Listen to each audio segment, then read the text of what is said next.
I'm glad to have you back on Politics Now. It's time to go straight to the conversation regarding all that's happening in Plateau State. You talk about security, and then, of course, you talk about what's happening in the State Assembly regarding the fate of the 16 sacked lawmakers. And now to begin our conversation on Plateau State, we'll start with security. Governor Caleb Mofwang declared a 24-hour curfew on Mangu local government area of the state. The development was issued in a statement by the governor's director of press and public affairs. It also noted that the unrest leading to the imposition of the curfew was due to misunderstanding between two individuals in the council area. Well, let's get straight to the conversation where Honorable David Jong joins us from Jos in Plateau. Thank you so much for being with us today on Politics Now. Let's start with the latest of what's happening in that particular local government, Mangu. What's been done by the government? What's your current assessment of what's happening in that particular area? It's unfortunate that this is reoccurring, and we've been trying to understand why. I for one, because of my experience with the security challenges in Plateau State, you understand it's a completely different dimension now. The governor had mentioned, severally that this is not the so-called farmers' herd clashes. It's an invasion. It's a terrorist act. And in security balances, whoever is trying to attack you is a step ahead of you. And so people only get reactive, because you don't know where these attacks are coming from. So from the attacks of 2 days ago, the governor was swift to, put on the state of emergency in the local governments and affected areas to preempt, any other further attacks. It's unfortunate because after the initial attacks, we are all aware that there was quick and swift responses by security agencies, the military, the police. They visited by the top echelon of the security forces in the country, and all the promises and equipment and logistics that were promised to be taken there. I don't know how far. I can't comment on that now. But with that, we expect that there's some measure of at least negative security, so that people have assurances of, going back to their normal lives. But this recent attack, it's just disturbing, because it's now like a trend. There's an agenda to take over that land, and to think that it came immediately after the pronouncement by the Supreme Court that the governor is legitimately elected with a structure, the so-called structure. It's like a vexation of sorts, a revenge, or trying to express anger. Now, Honorable David, I'm aware that the governor is from that particular local government area. So why the occurrence of these attacks? Right from the day he was pronounced governor, it started. It was as if they were waiting for him to come in and so that they can destabilize him. When Governor Jan was governor, the attacks were mainly, in the northern zone of the state, where he is from, his kinsmen are from. So it looks planned, it looks deliberate. What can be more hurting than attacking your people? You're a governor, you cannot concentrate. It's your own people that are under attack. So you understand that it will bother him a lot. It will bother him because it's his local government.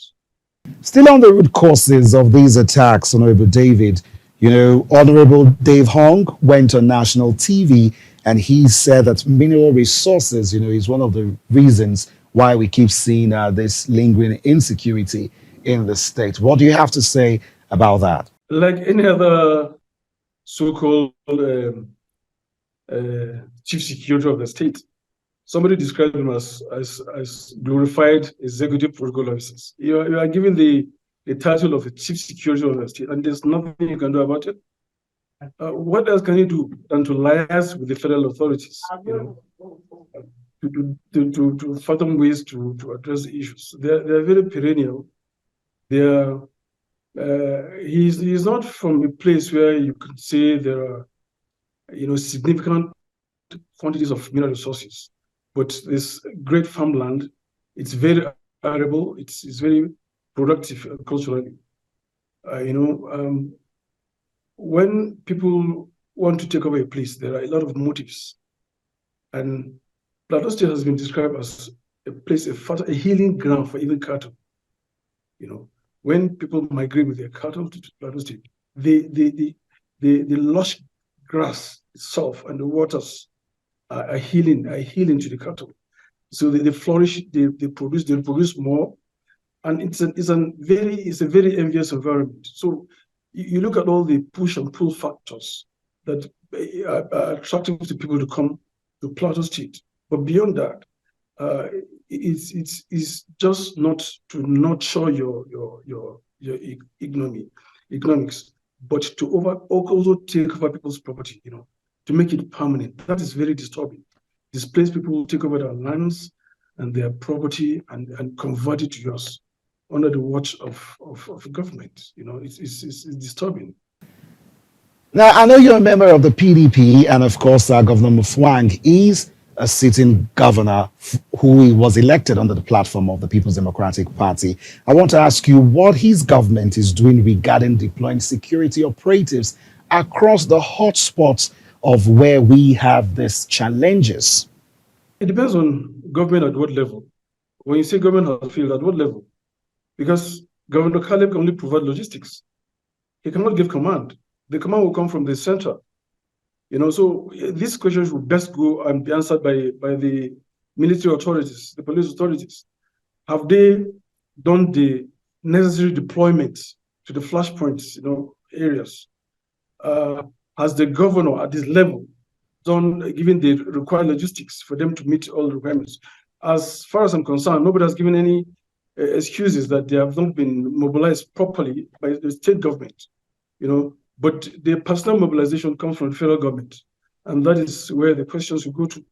But as far as I'm concerned, some level of confidence was given to people a couple of weeks ago, up to last week, that the tide has tamped down, So I mentioned earlier that you can do all your planning. Somebody who's planning to attack you is a step ahead of you. So they could be deployed to the so-called flash areas. But those that are planning to do it will have also information about porous areas, So the question of what government has done, what government has not done, will depend on two tiers, the state and federal government. Has the federal government applied like they promised to the appropriate flashpoint areas? Has the state government done its part, but providing logistics, which I know they have? And I see those questions will be answered by the security authorities. Now, let's move the conversation forward, Honorable David, and talk about politics. Now, do recall that police tear gas 16 People's Democratic Party members of the Plateau State House of Assembly who were sacked by the Court of Appeal. And of course, the incident occurred when lawmakers arrived at the Rayfield Old Government House in Jos on Tuesday, along with their supporters, preparatory to their resumption of plenary. This was not a surprise for those of us in the media, as they gave us a warning that they were going to do this. Now, on the sidelines, you have the former member of the Abia House of Assembly, Honorable Destiny Nwagu, who was sacked by the appeal court sitting in Lagos, and he vowed that he was going to resume at the House, claiming that the Supreme Court verdict, which validated the election of Governor Alex Otti, has also affirmed his own victory. And he had some things to say, and I wanted to point this out to you. He wondered why the PDP in your state is crying over the same Court of Appeal judgment, which sacked 16 lawmakers from the State House of Assembly, but having put in pressure on the Speaker of Abia State House of Assembly to swear in Honorable Aaron. Well, that's just by the side. But just some quick key things to note is that 32 members of the House of Assembly are claiming constituency seats right now. And of course, Plateau State House of Assembly has only 8 members whose seats are not in contest, according to the Speaker, and only 8 members are recognized by his leadership. And 16 APC lawmakers were not present during the time when the PDP sacked lawmakers. The 16 of them, came to storm into the House of Assembly. But Let's just get into the conversation really about what's going on the show here. We've talked about their fate, and the public sentiment seems to favor these lawmakers. But Honorable David, what could be the reason behind their decision to storm the assembly, given the court's judgment so far and the fact that the Supreme Court is not allowed, according to our constitution, to intervene in elections that has to do with the state assembly? What's your thought on this? Uh, the case right now is sub judice, so I cannot comment properly as because I'm not a lawyer. But politically, muzzles were freed, tempers were raised, and the cries of legitimacy came in. The Right Honorable Speaker, Honorable Dewan, said he had received injunctions not to sit. When he called for plenary yesterday. He had to shift it because of the court injunctions he received. But you see, before then, it's very disturbing. Plateau State was in the forefront of the judgments, the two judgments, and interpretations by individuals, by learned people, the lawyers and the judges. There were various commentaries, that seemed to ridicule the judicial institution as far as the appellate court is concerned. Now, the presidents of that kind of judgment will have been copious by the appeal court because there was already a precedence. So if the lower court, the tribunal, had said, because there's already a precedence, it is expected that every other judgment in regard to that will just be copious by the appeal court. So one would be forced to say it was a deliberate thing, regardless of the consequences that will come to the state, to the people, and to law itself. There was this. There's this school of thought also that when it comes to questions of jurisdiction, and the appeal court goes, or any other court for that matter, goes beyond its jurisdiction, then any other thing they do is null and void. I cannot comment on that appropriately.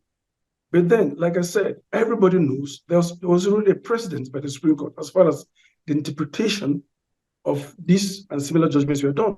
So it is expected that it will just be a flow by the appeal court. But because they did that, it generated these tensions. But let me also quickly say that I think because I assume that the work on the Supreme Court is so tedious. That's why they terminated, cases of National Assembly and state assemblies at the appellate court. That's my assumption, because they will have been overwhelmed if every case terminates at the Supreme Court. But then you'll expect also that these men will be honorable. If you are an honorable member, honor in court, and the Supreme Court, which is of a higher jurisdiction, it's a policy court, as we're made to understand, says that the process that brought it in was flawed. I would expect that these men will, out of honor, say, okay, look, we got the judgment, but the Superior Court says it's faulty. So let me, on my honor, resign and go for a re-election. So you don't have gotten to this. If you keep flexing your muscles that you are giving a judgment by the appeal court to go back as a member of us, as a representative of a constituency, that by numbers you didn't win the election, I don't know what honor is there. And you are now saying there's a competition between the two factors. So the PDP legislature said, look, we were elected, we were affirmed by the Supreme Court. And on what basis, legitimate basis, would you, that are members of the appeal court, that your judgment was flawed, come back to the House? So these different positions now forced the courts to give an injunction until it is resolved.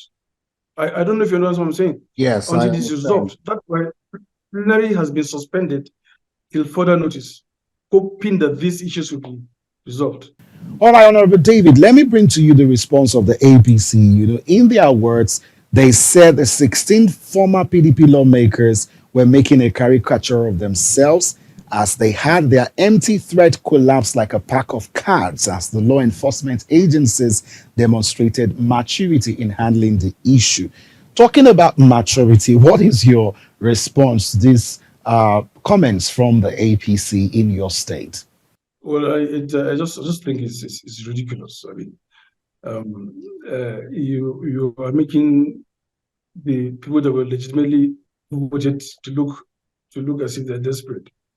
You are certainly desperate people because you're not legitimate.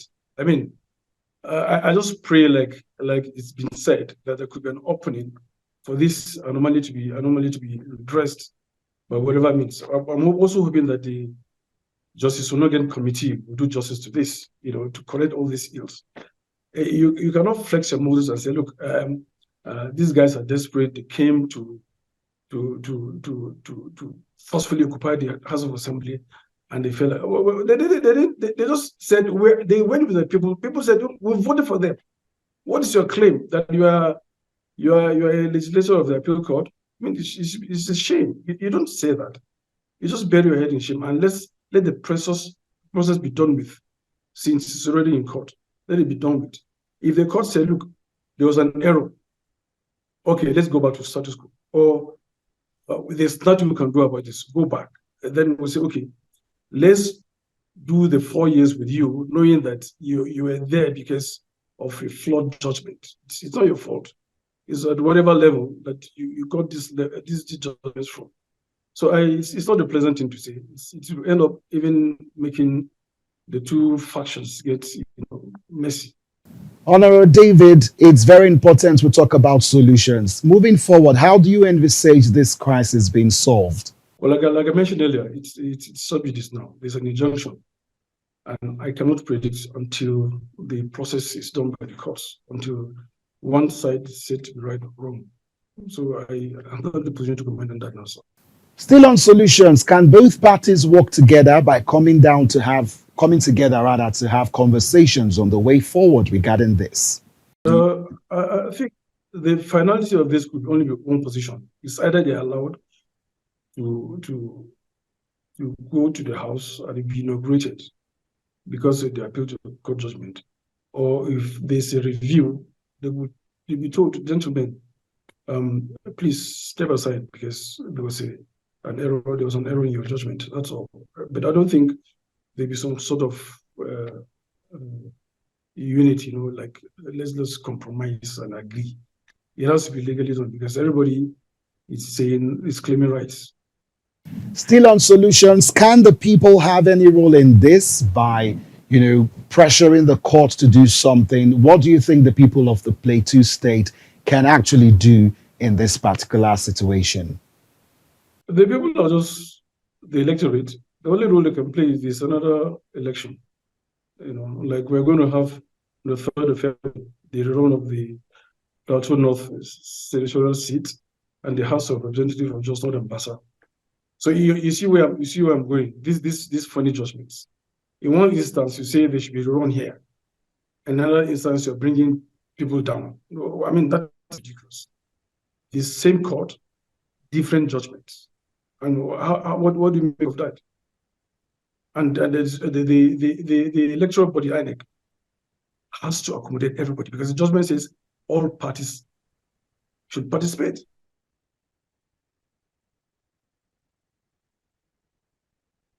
Other elections. It's just funny. And I really pray or hope that Justice Onogen will do the proper thing. Honestly speaking, it's ridiculing the whole judicial institution. In fact, it's ridiculing the country itself. But I'm so proud of the Supreme Court, who stood by the right thing, who gave the right judgment because of the matters that arose. I'm sure you followed the judgment. Honorable David, we can applaud the Supreme Court's verdicts and conclusions regarding their comments on how the judge, gave verdicts regarding the appeal court disputes. Now, but the question still remains, there is no solution yet as at now. How do you react to that? Because just commending the Supreme Court is not enough. It's not giving any way forward. I'm sure you're also aware that it's only in Plateau State that one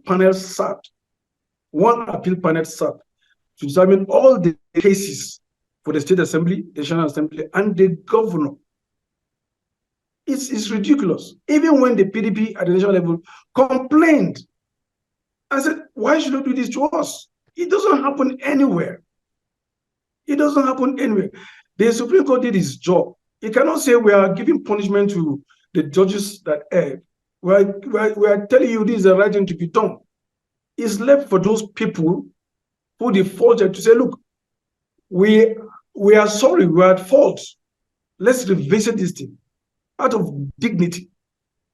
And the so-called members who have been inaugurated at the National Assembly, and these one who are trying to come back, in a very ridiculous manner, to say, look, okay, let's follow the path of honor and resign. Worst case scenario, let there be another election. Let's save our faces, our dignity, and the judiciary. That's all. It solves all the problems. Because regardless of what transpires now, there will be an end to this thing. And whatever interpretations come later on, nobody will take the blame because the precedent has been set. I don't know if you also follow the viral video of one of the legislators who kept saying they know, eventually they will know who the governor knows and they will show them who they know. It went viral. That is an indictment on the judiciary. I mean, it's an insult on the judiciary, and nothing has been done to the individual.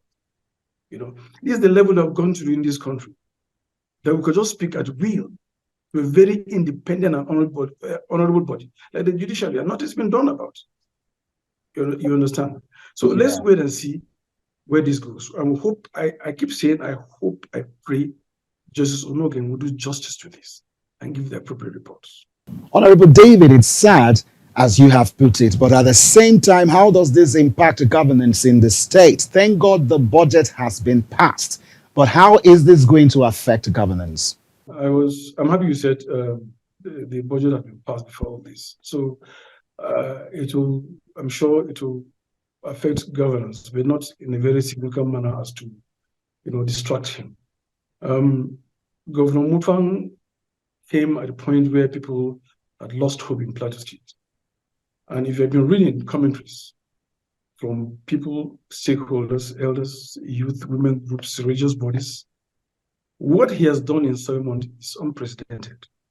If you have been to JOS before, you come to JOS now, what Governor Mutfang is doing is unprecedented. He has touched lives in a very significant way. There has not been, if you check by records, 7 months, just 7 months, considering the fact that he has been distracted by crisis, by court proceedings, and he's done what he has done. It's amazing, and you will be shocked to know that a significant proportion of Plateau people are solidly behind. If you're here in JOS, the day that pronouncement was made by the Supreme Court, it was an air of celebration everywhere, and he keeps saying he's challenged more by the reception he received, and he's determined to do more. When it comes to questions of approvals by the House of Assembly before he does certain government functions, I will not be able to comment on that. But by the time, and I hope very soon, the injunction placed for plenary in the House of Assembly will be attended to, and he'll go back to governance. This is just a slight distraction, but it by no means stops him from doing what he's doing. He has an agenda. He's pursuing it effectively. I promise you. Once again, Honorable David Jang Zoyong, political analyst and, of course, a member of the People's Democratic Party. Thank you so much for coming on Politics Now. All right, we'll take a quick breather. When we come back, we'll focus on what's happening in not just Ogun State, in not just Plateau State, but also in Rivers State. And we've got a great person to actually do justice to this conversation. So stay with us. We'll be right back.